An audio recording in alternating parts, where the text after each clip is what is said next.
Il y a quelques années, environ 10 ans quand même déjà, j'ai eu l'opportunité d'échanger avec un monsieur que je qualifierais d'entrepreneur accompli.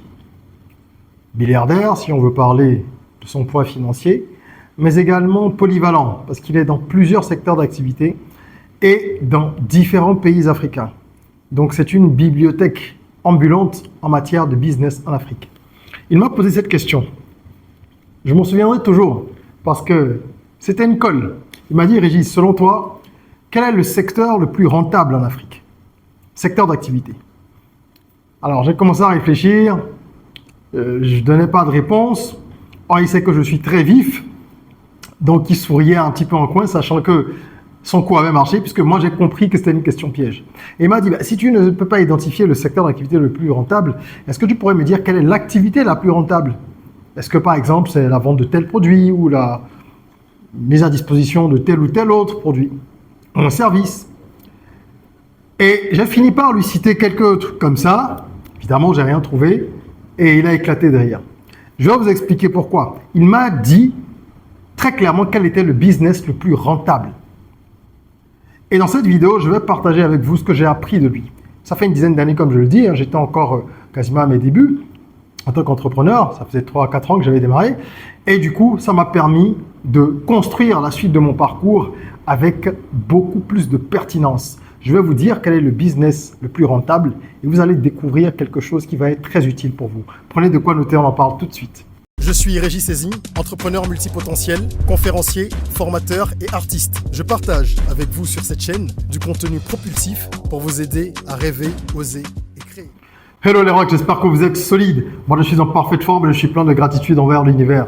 Si tu es sur cette chaîne pour la première fois, je te souhaite la bienvenue, welcome on board. Ici on rêve, on ose, on crée. D'où notre mantra, soyons rock. Chaque jour, il y a une nouvelle vidéo sur cette chaîne et les vidéos sont toujours propulsives. Nous parlons d'entrepreneuriat, de business donc, de développement personnel, de mindset, très important, d'éducation financière et d'actualité relative à la communauté noire, qu'il s'agisse de l'actualité africaine ou noire américaine, peu importe. Le but, c'est vraiment d'aider chacun d'entre nous à accélérer sa croissance personnelle et professionnelle, car il faut qu'on puisse, bien sûr, à notre niveau individuel, s'épanouir pour contribuer au développement de l'Afrique. Je vais aujourd'hui donner une réponse à cette fameuse question. Quel est le business le plus rentable? Comme je vous l'ai dit, ce monsieur à l'époque m'avait posé une colle et m'avait surtout permis de comprendre quelque chose de fondamental en affaires. Et je reçois depuis ces nombreuses années des questions similaires assez souvent de la part de personnes que je vais former, des gens de tous âges, des gens qui ont 40 ans, 50 ans, 25 ans, etc., des gens de la diaspora, des gens qui sont sur le continent, peu importe, qui me disent en coaching ou en consulting ou même lors de mes événements, mais Régis, qu'est-ce qui est vraiment rentable? Je veux un business sûr. Ça me fait toujours rire pour plusieurs raisons. Premièrement, il n'y a pas de business sans risque. Si vous ne pouvez pas accepter la notion de risque, qu'on essaye de mesurer par des études de marché par exemple, par une bonne structuration, etc., alors ce n'est pas la peine d'entreprendre. Il y a des risques, il n'y a pas de business avec un risque zéro. Ça c'est clair. Certains sont plus risqués que d'autres, c'est une évidence. Mais beaucoup de paramètres vont définir la rentabilité potentielle d'un projet. Okay? Et lorsque vous voulez choisir, il faut savoir où vous mettre. Plusieurs personnes sont confrontées à une difficulté au moment du choix. Ils disent, je pense à 2 projets, je ne sais pas lequel choisir, ou alors il y a 4 ou 5 projets que je pourrais faire avec le budget que j'ai, mais c'est compliqué, je ne sais pas lequel va fonctionner, si je fais ça, voilà les avantages, de l'autre côté, voilà les inconvénients, bla bla bla bla bla bla bla. Et c'est tout à fait légitime. J'ai donc pensé qu'il serait utile, judicieux, de mettre en place un système qui permette à chacun de choisir le business qui lui correspond le mieux. Et j'ai créé une méthode. La méthode PantaP. PantaP. Vous allez comprendre pourquoi. Qui vous permet de choisir de façon rationnelle un projet dans lequel vous allez pouvoir vous lancer. Il faut comprendre d'emblée de jeu que c'est une méthode que j'ai voulu simple mais efficace. Et cette méthode, vous la retrouverez dans mon nouveau livre 100 business rentables pour l'Afrique que vous pouvez obtenir en cliquant sur le lien prévu à cet effet dans la description. Dans ce livre, vous allez retrouver 100 idées de business rentables dans notre contexte africain. Vous aurez également cette méthode PantaP avec un schéma beaucoup plus beau que ce que j'ai essayé de tracer là à la main.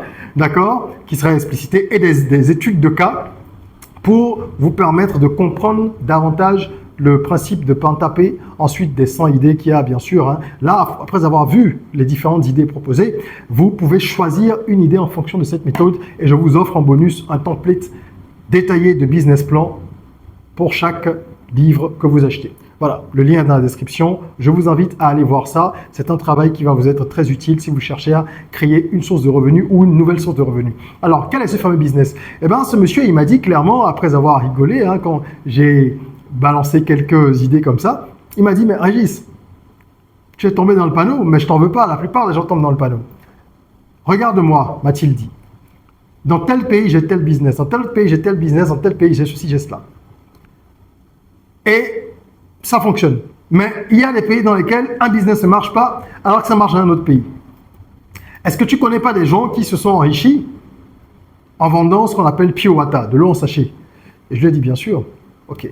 Est-ce que tu connais des gens qui se sont enrichis en vendant des sachets, des emballages en sachet simple? Je lui ai dit oui. Est-ce que tu connais des gens qui se sont enrichis en vendant des choses plus complexes, dans la concession automobile par exemple? Je lui ai dit oui. Et dans la communication, j'ai dit oui. Et il a cité plein de domaines comme ça. Dans la musique, il est parti dans l'art, un peu partout. Et il m'a dit, bah, tu vois, il y a de l'argent partout. Il n'y a pas un business rentable. Et là, comme je vous ai dit, j'étais au début. Enfin, ça faisait 3-4 ans que j'avais commencé. Bah, depuis, je me suis rendu compte qu'il avait pleinement raison. Parce qu'au fur et à mesure, en créant des business moi-même et en accompagnant des dizaines et des dizaines de porteurs de projets à travers le continent africain, j'ai compris que c'était véritablement à plusieurs niveaux une réponse multiforme. Pourquoi? Et comment est né Pentapé? Vous voulez choisir un projet, vous voulez savoir si le projet est rentable. Le projet peut être rentable pour quelqu'un et pas pour vous. Voilà pourquoi il y a beaucoup de gens qui commencent en disant, par exemple, je vais faire tel business parce que j'ai vu, Kofi l'a fait, ça marche bien. Annabelle, ma cousine, elle a commencé à vendre des habits dans son prêt-à-porter. Oh, je te jure, ça cartonne. Eh bien, tu fonces tête baissée, bim. Comme on dit, tu tapes poteau. Ça peut marcher, hein, mais c'est pour dire qu'il y a trop de mimétisme. On ne lance pas un business par mimétisme. On ne lance pas un business uniquement par passion non plus. On ne lance pas un business pour des raisons, on va dire, voilà, comme ça, fantaisistes. Voilà pourquoi la méthode Pentapé va vous aider. Qu'est-ce que c'est Pentapé? Pentapé, c'est Penta pour Pentagone, Penta 5, et le P parce qu'il y a 5 fois P. D'accord? Cette méthode, elle est très simple. Vous avez plusieurs cercles, il y en a plus en principe, hein. Vous verrez dans le livre, il y a derrière une image qui s'affiche là, il y en a un peu plus normalement. Et puis, vous avez la possibilité, avec ce schéma, de noter un certain nombre de paramètres. Et ces 5 P, ces 5 paramètres, vont vous permettre de choisir, en fin de compte, si le business est adapté ou non. Et quand il s'avérerait qu'il n'est pas adapté à 100%, on peut pas avoir 100%, c'est rare, vous verrez où est-ce qu'il faut que vous corsiez un peu la chose. Où est-ce qu'il faut corriger le tir. Où est-ce que c'est pas la peine du tout d'y aller. Premier P. Profit. Alors, je vous dis tout de suite, c'est une méthode que j'ai développée moi-même et je suis très fier de vous la présenter. Et je vais commencer à l'utiliser dans mes nombreux séminaires, conférences et compagnie. Donc, utilisez-la, qu'elle soit utile pour vous. Et si vous l'utilisez pour partager avec d'autres personnes, mentionnez simplement la personne qui a porté la méthode. C'est-à-dire moi. Alors, profit. Profit pourquoi?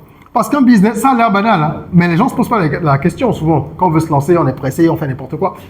Profit, parce qu'un business qui n'a pas la capacité d'apporter beaucoup d'argent, ce n'est pas la peine. Et comment on sait qu'un business est profitable? Il faut avoir rédigé un business plan. Il faut avoir rédigé un business plan pour mesurer au niveau de la partie financière d'un business plan le niveau de profitabilité éventuel, projeté, parce qu'encore une fois, on est toujours dans les projections de nos business plans, mais au moins, on a une certaine idée. Et on fait une étude de marché quand on rédige un business plan. C'est pour ça que j'ai voulu offrir un template à tous ceux qui achètent le livre, parce que il faut un template de business plan, je veux dire, il faut rédiger un business plan. Donc, vous allez pouvoir évaluer ça et vous allez également vous servir des données empiriques pour analyser et regarder si le business a l'air de fonctionner dans votre environnement. Mais encore une fois, on ne se base pas sur ça pour faire du mimétisme. Donc, plusieurs paramètres vont vous permettre de définir si c'est rentable. Et je veux ici attirer votre attention. Quand on parle de profitabilité, moi, je parle de marge. C'est différent du CA. Beaucoup de personnes vous parlent de leur chiffre d'affaires. Oui, j'ai réalisé 300 millions l'année dernière. Ça ne va rien dire. 300 millions de chiffre d'affaires, si tu as 5% de marge, c'est 15 millions de marge. Avec les 15 millions, tu as payé les charges, les salaires, le loyer, etc. Il te reste quoi? Il faut être dans la réalité des business. Les gens vous en fument beaucoup. Même quelqu'un qui aurait 20% de marge avec 300 millions, ce qui est déjà bien, ça fait 60 millions, c'est déjà bien. Mais les 60 millions, il faut comprendre que c'est la marge brute. Il va payer toutes les charges, le loyer, les salaires, l'électricité, toutes les charges brutes, il va les payer. Enfin, toutes les charges, pardon, il va les payer. Il va payer les impôts également. Et c'est après qu'il restera éventuellement quelque chose qui va être soit réinvesti dans la boîte, soit utilisé par lui en termes de dividendes. Donc, ce n'est pas aussi facile que ça. Et il faut évaluer la marge. C'est plus important que d'évaluer le CA pour voir si le business est rentable. Parce que tu peux gagner beaucoup d'argent, faire beaucoup de ventes, faire un chiffre d'affaires important et avoir une marge très faible. Ça veut dire que tu n'auras pas de cash pour toi-même. Attention. Ensuite, nous avons le deuxième P. Ici, après le profit, on va parler de la performance. La performance, elle est liée à l'individu. Vous-même. D'accord? Or, le profit, il est lié à faire un semblant d'ampoule. Oh, moi et le dessin. Quelle histoire. Ou le dessin et moi. Le profit est lié au projet. La performance est liée au penseur de projet. Est-ce que vous êtes capable d'être performant dans ce business? Ça veut dire quoi être performant dans un business? Est-ce que vous avez les compétences techniques pour un business pareil? Si vous voulez lancer par exemple une marque de jus de fruits, si vous êtes un ingénieur agronome, vous êtes déjà plus qualifié que quelqu'un qui a fait la comptabilité. Cela ne veut pas dire que vous allez réussir plus facilement que lui, parce qu'il peut embaucher les bonnes personnes si c'est un bon manager et ne pas avoir à être vraiment impliqué dans les aspects techniques. Mais vous avez déjà sur le papier de meilleures chances de réussir. C'est ça, la performance. De façon technique, qu'est-ce que vous savez de la chose? Vous voulez lancer une marque de vêtements.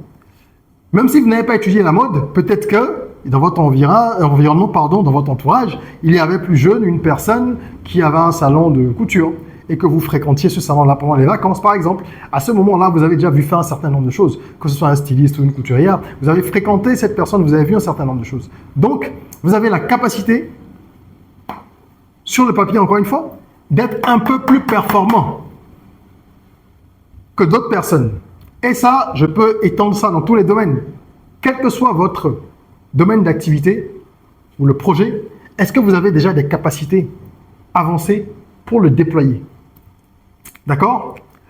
Si je prends un exemple tout simple, je vais prendre par exemple YouTube. Faire des vidéos sur YouTube, ça demande un certain nombre d'aptitudes. Avant de parler de tout ce qui est personnel sur le caractère, mais il y a des aptitudes déjà. Il faut être à l'aise avec tout ce qui est, on va dire,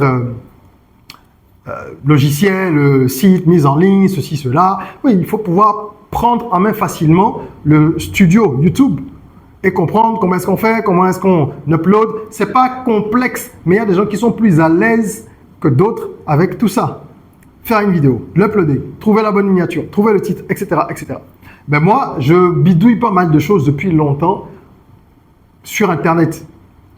J'ai appris à faire des petits sites, à bricoler des sites très jeunes. Je mettais mon blog, Skyblog à l'époque, à jour tout le temps. Voilà. Donc, c'est des choses que j'aime bien faire et je suis capable d'apprendre rapidement tout ce qui a trait à la technologie. Donc, sur ce volet, si je devais me noter, j'aurais par exemple mis 8. Par exemple, 8 ou 7 ou 8. Pas 10. Mais aptitude à prendre en main tout ce qui est outils technologiques, j'aurais mis 8. Vous voyez un peu ce que c'est que la performance ici? Très bien. Ensuite, on a le P qui suit, qui est la passion. Troisième P. Alors, je vous ai dit tout à l'heure qu'on ne peut pas lancer un business en se basant uniquement sur la passion. J'ai bien dit uniquement, mais ça compte aussi. La passion, elle est liée à vous, toujours. Quelle est la passion que vous avez par rapport au projet? Est-ce que c'est quelque chose qui vous passionne? Parce qu'il y a beaucoup de gens qui lancent des projets simplement parce qu'ils se disent qu'il y a de l'argent dedans. C'est bien. Ça, c'est avoir l'esprit entrepreneur. Un entrepreneur va là où il y a de l'argent à se faire. Bien sûr. Vous pouvez avoir une passion très faible ou un intérêt, si vous préférez, très faible pour un sujet et vous lancez dedans pour d'autres raisons. Par contre, si votre intérêt est élevé, vous allez travailler 2 fois plus. Et si vous êtes vraiment passionné par la chose, vous aurez davantage de résilience. Vous allez être plus résistant face aux différentes difficultés qui vont se présenter sur le chemin. Parce qu'il y en aura des difficultés. D'accord? La seule chose qui ne soit pas aléatoire quand on entreprend, ce sont les aléas. Vous aurez des difficultés. Et donc, le fait d'aimer un projet, véritablement, ça va vous pousser. Il y a récemment eu un extrait d'un échange que j'ai eu avec Simon Desbalais, qui est un Béninois qui vit en Allemagne et qui est en train de produire donc des jus à base de cajou là-bas. Et il expliquait justement comment l'impact pour lui c'est important. Il est passionné par ce projet parce que ça change la vie de nombreuses personnes dans le nord du Bénin. Que c'est davantage ça qui l'intéresse que l'argent. Sinon, il importerait simplement des noix de cajou en Allemagne. Il a beaucoup de propositions pour ça. Il peut gagner de l'argent beaucoup plus vite. Mais le fait de transformer la pomme de cajou pour en faire du jus et de permettre à des personnes qui sont dans ce rayon d'améliorer leurs conditions de vie et de réduire le gaspillage alimentaire, etc., lui, ça a du sens pour lui. Donc là, c'est la passion. Lui, Simon, on aurait mis 9 ou 10 si on devait le noter par rapport à ce projet pour évaluer la pertinence par rapport à son profil. D'accord? Ensuite, nous avons le 4e P, qui est la personnalité. Voilà un aspect qui est extrêmement négligé par la plupart des gens. Il y a des business que vous ne pouvez pas faire s'ils ne correspondent pas à votre personnalité. Il faut faire attention. Vous pouvez avoir plusieurs autres critères qui sont bien notés dans la matrice Pentapé. Donc même avec ça, ça va être compliqué pour vous. Exemple, moi je fais de la musique depuis très jeune.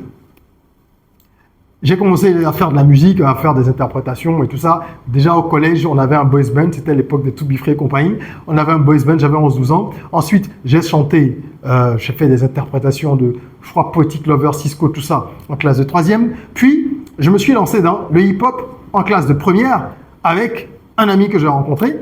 Et on a monté un label, un groupe. Ça a été des groupes qui ont connu beaucoup de succès au Bénin. Vous pouvez taper Taka Crew pour chercher. 5e élément, c'était le groupe Taka Crew, le label. Et ensuite, on est allé en carrière solo. Moi, j'ai toujours fait ça avec un peu moins d'engagement que les autres.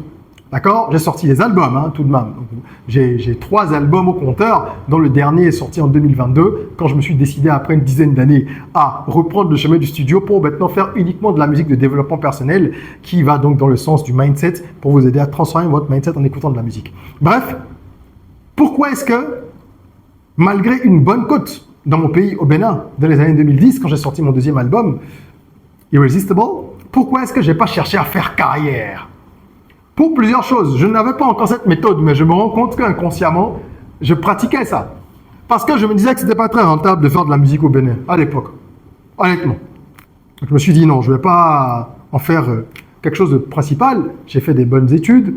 J'ai étudié dans une grande école en France. J'ai été major. Si j'ai eu cette opportunité, je rentre chez moi, par choix dans mon pays. Je ne veux pas travailler pour une boîte, pour quelqu'un. Je veux monter mes projets, mais je ne vais pas aller dans la musique parce que ça ne me paraît pas rentable. Mais le deuxième aspect, le plus important pour lequel je n'ai pas engagé une carrière formelle au sens vraiment formel du terme, c'est ça.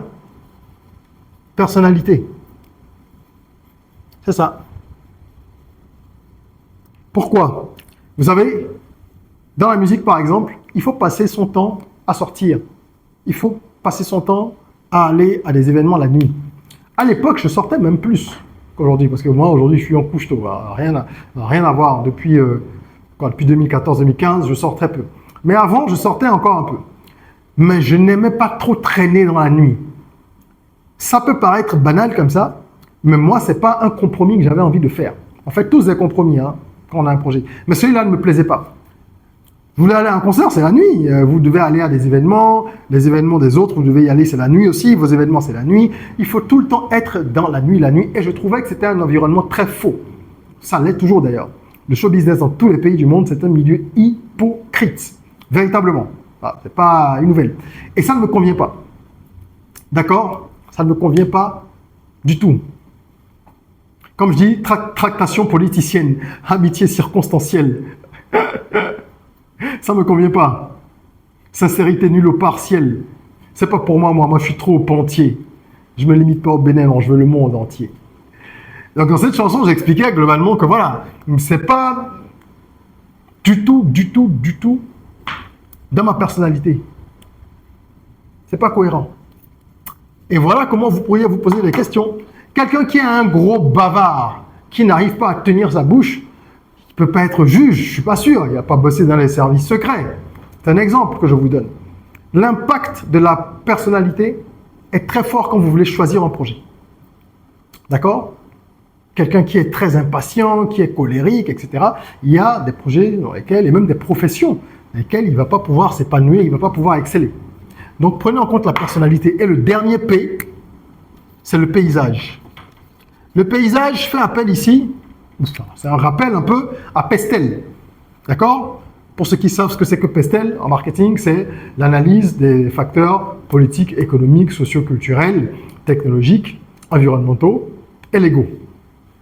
Donc, on utilise la méthode Pestel lorsqu'on fait une étude de marché pour analyser l'environnement. Mais au-delà de ça, dans le paysage, il y a ces aspects, mais il y a aussi, par exemple, la résilience d'un marché et son adaptabilité. La résilience, c'est par exemple face aux crises. On a vu le Covid, par exemple. Comment un marché réagit en cas de crise? Est-ce qu'il y a des mesures qui sont prises par les autorités, par les industries, de façon générale, pour pouvoir amortir le choc en cas de crise? Parce que vous pouvez être sur un projet qui nécessite des coussins en cas de difficulté. Quelle est également l'adaptabilité de ce marché? C'est toujours le paysage. OK? Ça ne vous regarde pas. Ça regarde le marché. C'est-à-dire le pays... Oui, je sais, j'ai une écriture particulière. Le pays, l'environnement où vous voulez évoluer, que ce soit une ville, un pays ou un continent, peu importe. Donc le paysage est lié au marché. Le profit est lié au projet. Tandis que la performance, la passion et la personnalité sont liées au porteur de projet. Alors, je parlais, à part la résilience, je parlais aussi de l'adaptabilité. Si vous apportez quelque chose de nouveau et que c'est une innovation, est-ce que vous êtes dans un environnement où les gens sont ouverts à l'innovation? Il y a des marchés très réfractaires à tout ce qui est nouveau, où les gens sont des traditionalistes, les consommateurs sont des conservateurs. Là, vous avez du mal avec un projet qui est très innovant. Il y a des marchés qui adoptent facilement les choses. Vous prenez par exemple Abidjan, c'est une ville où, quand vous avez des projets un peu innovants, les gens sont très réceptifs. Et il faut prendre tout ça en compte pour choisir un projet par rapport au lieu, parce que tout ça, ça compte. Il y a vous, il y a le projet et il y a le marché. Voilà les 3 points qu'il faut considérer par rapport aux 5 éléments, aux 5 paramètres de la méthode Penta-P. Et donc, quand vous avez noté tout ça, vous devez noter chacun des éléments sur 10. D'accord? Donc, là, vous avez 1, là, vous avez 10 à chaque fois. Si pour profit, par exemple, vous avez 7, je suppose que c'est là, et que pour un autre élément, vous avez 9, après vous avez 3, si peut-être 8, etc. Vous aurez à la fin un schéma qui va vous permettre d'identifier les forces et les faiblesses. Alors, plus ça va être homogène et élargi, plus vous serez proche du business idéal. Plus ça va être étroit, étriqué et hétérogène, d'accord? Vous allez avoir des trucs comme ça, 1, 2, 3, 4, 5, enfin, etc. Plus ça va être hétérogène au niveau de la forme, et bien plus ça va être risqué pour vous de vous lancer. Ça ne veut pas dire que le business n'est pas bon. Ça veut dire que ce n'est certainement pas le bon business pour vous. Et l'analyse qu'il va falloir faire après, c'est de se demander, quand je fais un genre de récapitulatif, est-ce que ça vaut la peine? Si au niveau du profit, j'ai 9, mais au niveau de la performance, j'ai 3, de la passion, j'ai 2, de la personnalité, j'ai 2, c'est pas la peine. Ça veut dire qu'il y a beaucoup de chances que ça fonctionne, mais je ne suis pas équipé pour le faire. Ça ne m'intéresse pas tant que ça. Et je ne suis pas bon profil en termes de personne, de caractère pour mener le projet. Alors à ce moment, soit je travaille à améliorer les autres aspects, en supposant que le paysage se soit bien noté, ou alors je vais embaucher des gens et me dire, ben, je vais embaucher des gens qui vont faire ça parce que c'est un business rentable, mais ça ne va pas être moi-même. C'est un exemple. Dans une autre vidéo, si ça vous intéresse, on reparlera de cette méthode et je prendrai 2 cas différents que je vais commenter. Maintenant, le livre, vous allez découvrir justement la méthode explicitée avec des cas, d'accord, des études de cas, et vous avez donc ce schéma que vous pouvez imprimer ou reproduire parce qu'il est beaucoup plus clair pour pouvoir l'appliquer à vous-même et prendre vos propres décisions. Le lien est dans la description pour obtenir l'ouvrage et les idées de business qu'il y a. Elles couvrent vraiment différents secteurs d'activité. Il y a une dizaine, oui, de secteurs d'activité. Les 100 idées couvrent une dizaine de secteurs d'activité. Immobilier, agrobusiness, services, événementiel. Franchement, ça couvre tout, agriculture. C'est très large et vous trouverez, quel que soit votre budget, vous trouverez forcément votre bonheur là-dedans. Merci d'avoir suivi cette vidéo. Mettez un petit like si ça vous a plu. Partagez pour que le maximum de personnes puissent profiter de la méthode pain tapé, d'accord, et faire moins d'erreurs de choix, pardon, lorsqu'il s'agit de définir dans quel business on va aller.